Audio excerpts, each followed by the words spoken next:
But lots to ponder for both of those managers, and plenty for Frank Lampard to think about this week after that display at the Hawthorns with a League Cup exit to Tottenham in midweek. Not ideal response either. He'll be hoping for a much better display at home to Crystal Palace this weekend. Roy Hodgson is out to stop him. Let's hear from the Palace boss now.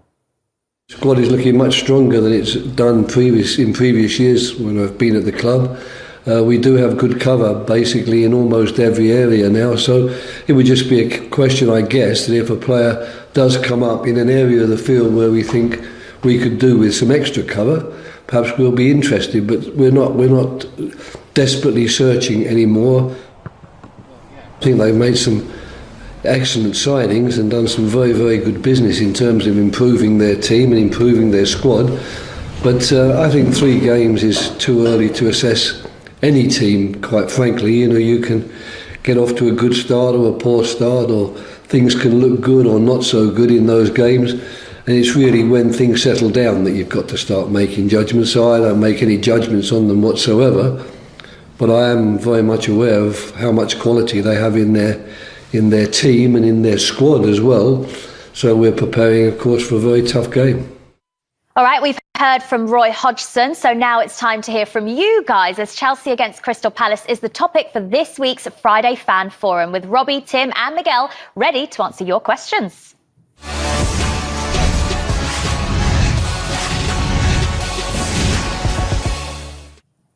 So, as always, use the hashtag PLFans to get in touch and send in your questions and videos for our expert panel. Anything you send in might be used across the Premier League programming around the world. But first up, we have got Jared. Jared's a Crystal Palace fan from the USA who's got a question for our guests.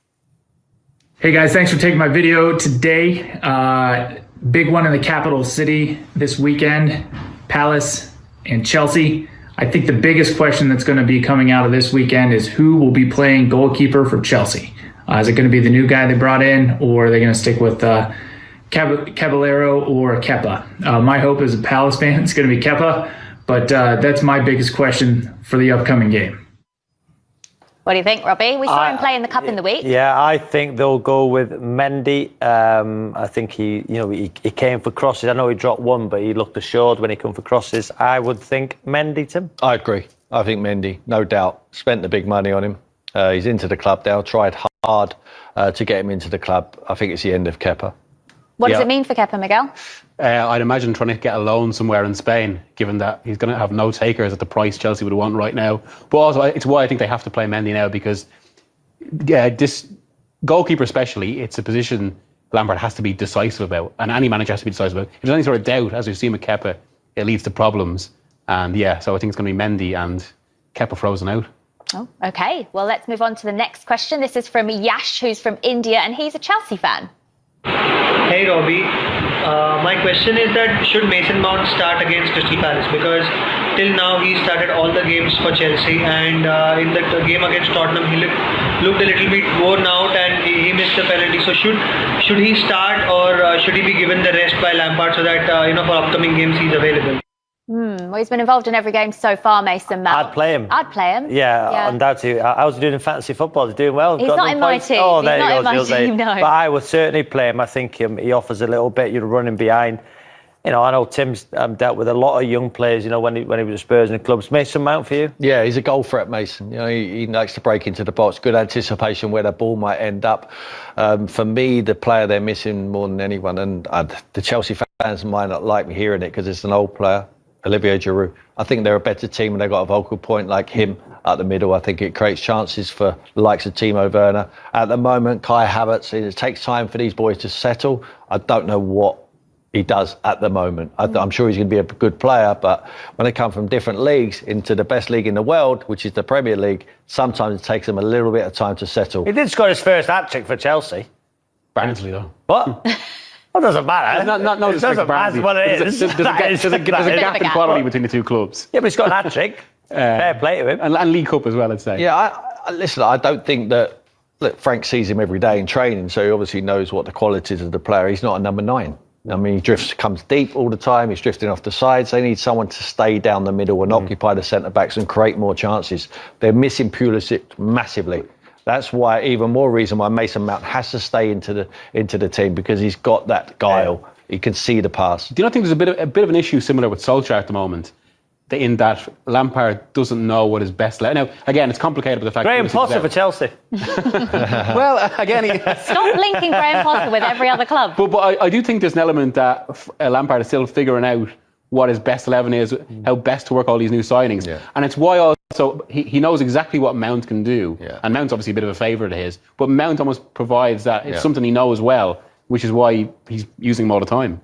He knows he can get goals. We can see the signings that Frank Lampard has brought in this window. A lot of money spent. Does that mean there's more pressure on Frank Lampard? Oh, absolutely. Yeah, Frank knows that. He realises that, but he's willing to take it on. Chilwell, we're going to see, played in the League Cup the other night against Tottenham.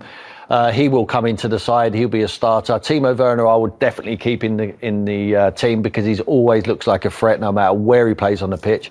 Thiago Silva, we had a disastrous debut, didn't he, against West Brom? He gave the ball away. I'm sure he'll stick with him. He's got the experience to be able to get over that. As a manager, Tim, when you set your team up, you've worked all week on it, and the new signs are in the side. Thiago Silva, all his experience. Frank Lampard doesn't expect him to go out there, take his eye off the ball goes under his foot, they score. As a manager, what's your emotions like, frustrations like? Because you're thinking, wow, that's not my fault. Yeah. What time is it? I couldn't even tell you. It is so frustrating. But your whole game plan goes out the window. But, a player like for Thiago Silva, for instance, forget Frank. I mean, Frank would be frustrated enough. But for Thiago, he's learning as well. Even though he's played in World Cups and he's such an experienced player, he's still getting used to this league. He's always wanted to play. He's got an opportunity for one of the best teams in our league. And he's playing against the worst team, arguably, with Fulham at the moment in West Brom. And you still get robbed, and they're still all over you. This is the competitive nature of the Premier League, and he has to get used to it very quickly because they're relying on someone like Thiago Silva to lead them young boys. In relation to Thiago Silva, I did see John Bruno of The Guardian referenced him as being potentially like Laurent Blanc at United, a previously great defender who might be just coming to the club that bit too late. Blanc had that tough first season, 01-02, but he was meant to kind of marshal the United defence and made similar mistakes the last week. We all know. I mean, it's a difficult league. I mean, it's a very difficult league, and it takes time for any players coming into the league to settle. OK, let's get to our final question in today's fan forum. It's from Stephen from Nigeria, who has a question about Frank Lampard. Hi, guys. My question is actually a very simple one. Ahead of Chelsea Crystal Palace game, do you see Lampard as that manager, that coach that would take these young boys, put them together, help them adapt, and then play as good as Liverpool is doing now and win trophies? Chelsea is a trophy club. If you don't win trophy in a year, you're already under pressure. So do you see Lampard doing this job? Because from our last games, you see inexperience playing his role on both the side of the players and the coach together. So these are young guys. Do we need another coach? Can Frank Lampard win the Premier League with this Chelsea side? Can he win the Premier League? I think what Frank Lampard done last year, and I'll ask Tim, being an ex-manager, he integrated those youngsters into the team. Chelsea were always known for not giving young players an opportunity. I think Frank gave 8 or 9 academy graduates a chance in the first team. So there was pressure on him, and to get in the top 4, I believe, losing your best player in Eden Hazard, he's done a great job. Now there's still pressure on him, but more pressure because of the signs they've made. And as a manager, Tim, when you've brought in lots of players and you've got to then integrate them with the young players, how long does it take? And for me, can Chelsea win the Premier League? Not where Liverpool are playing as well as they can. From the outside, looking into the squad, he's got a load of players. I mean, they're all full internationals. And the toughest job really for an inexperienced manager is keeping them happy. Because there's not enough games. Now you've not got a Carabao Cup to be able to do that. You're out of that, so you're running out of tournaments. You're running out of the competition, you're running out of games. So to mix it around, it's very, very difficult. He has to stick to his team and be tough with it. And be honest with him, Frank knows as a player, you get left out only because of one reason. And now he sees it from the other side, is because the manager feels that them players at the moment are better to go into the team and win. Because we all want the same thing, to get the 3 points. So Frank's just going to have to be tough with it. Can they win trophies? I think they can. I think he's going to get the best opportunity because he's got an owner like Roman Abramovich. He's going to help him financially. But if he doesn't do it quickly, you don't get the time. I'd be a little concerned for him. I mean, everyone talks about how Lampard was one of Abramovich's favourites as a player. Someone at Chelsea referenced Lampard to me as Roman's golden child. But Avram Grant was one of his very close friends who he brought in as a kind of in a key role, and he was willing to sack him after getting to a Champions League final. So I'd be a little bit concerned for Lampard if it doesn't take off. Okay, what about Crystal Palace, their opponents this weekend then? They've started pretty well, Tim, Crystal Palace. 3 goals in 3 games for Wilfried Zaha as well. A decent start for him to the season. Well, done well to keep hold of Wilf, didn't they? I mean, obviously, Will he still be there Tuesday? Obviously, the big, yeah, I think he will. You will. I don't think the big club where he wants to go will come in for him. I think he's very well paid. He's a big fish in a small pond there at Palace, and I think he actually enjoys that now. Yes, he would want to go to one of the giants, but they're not going to take him. So I think Roy Hodgson's got a game plan, how he wants to play. It'll be no different against Chelsea. They will sit back and use that pace on the counter-attack, and Wolf enjoys being a nuisance. You know, he's a player who's got great pace, good trickery, and he's allowed to run free, and I think he's really enjoyed it. But it's all down to that old manager we just saw on there, and one of my old managers, Roy Hodgson, top coach, very basic what he coaches, but every single player knows their jobs. And they all listen to him as well. You have to listen, or you don't play. You stick to the plan, or don't play.